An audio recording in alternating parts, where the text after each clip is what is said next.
The 4th of July gives us fireworks and flags, but for Texas, it also gave us a governor who would carry the state from the frontier into the modern age. Welcome to the Masonic History feature from Johnson City Lodge number 561. I'm Brother Archivist. And I'm Brother Orator. My job is to guard the record, check the sources, and name what we don't yet know for certain. And my job is to turn that record toward meaning, context, and memorable Masonic education.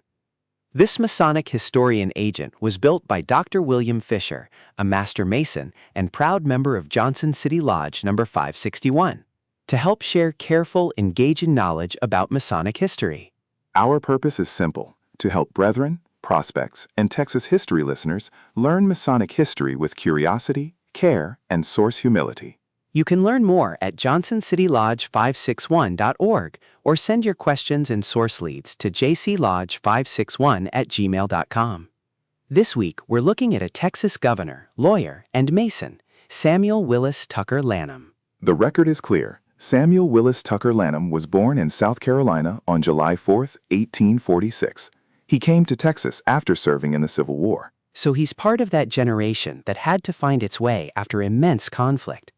He arrives in a Texas that is rebuilding, redefining itself, and in many ways still a frontier. He started as a teacher, then studied law, and was admitted to the bar in 1869 in Weatherford, Texas. Teaching and law, two professions absolutely essential for building a stable community out of the chaos of the frontier. You need education for the future and law for order in the present. His public life grew from there. He became a district attorney, and in that role, he famously prosecuted the Kiowa chiefs Satanta and Big Tree in 1871. A difficult and significant case from that era.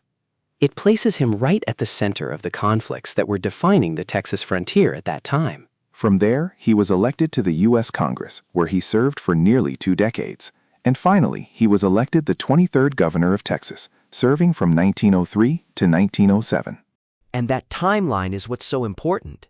He goes from a frontier trial in the 1870s to governing a state in the early 1900s that's dealing with thoroughly modern issues. Correct. The Texas State Historical Association notes his administration tackled banking regulations, corporate taxes, election law reform, labor questions, and public education funding. Exactly. This isn't the Texas Revolution anymore. This is the hard, detailed work of building a modern state.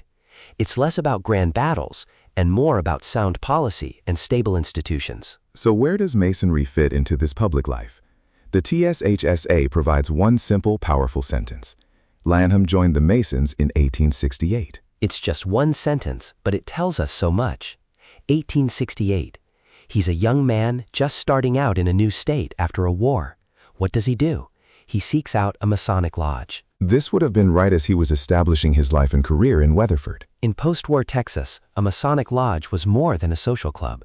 In towns that were still building their first courthouse, their first proper school, their first bank, the lodge was often one of the first stable institutions. It was a network built on trust and mutual obligation. Precisely. It was a place where men could create a reliable civic network. It was a source of character, stability, and mutual support in a place that desperately needed all three.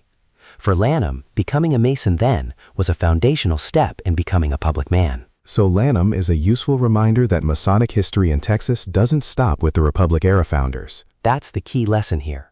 We often focus, and rightly so, on the Masons who were giants of the Texas Revolution. But the work didn't end in 1836. Lanham shows us the next chapter. He represents a shift from what our briefing calls revolutionary memory into administrative responsibility. That's a perfect way to put it. The craft's public influence continued through men like him, men who practiced law, who governed, who built the systems that made a modern state possible. A portrait of him from 1902, on the eve of his governorship, shows a serious, civic-minded leader. So his Masonic connection isn't about a dramatic battlefield story. It's about the quiet, steady work of being a trustworthy man in public life. And that is a powerful lesson for us at Johnson City Lodge, and for all Masons.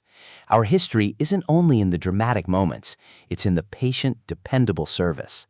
It's in the men who were expected to be reliable when the county, the court, the school, or the lodge needed them. Lanham was one of those men. So this week, we remember Samuel W.T. Lanham. Born on the 4th of July, he came to Texas after the war and became a lawyer, a congressman, and a governor. And a Mason in 1868, when that commitment meant helping to build the very foundations of civic life in his community. He reminds us that Masonic virtue isn't always about grand gestures. Often, it's about competence, obligation, and the steady service that holds society together. Thank you for joining us for This Week in Masonic History. To learn more or to explore our archives, please visit us at JohnsonCityLodge561.org. From all of us at Johnson City Lodge number 561, travel safe, and may we meet again on the level.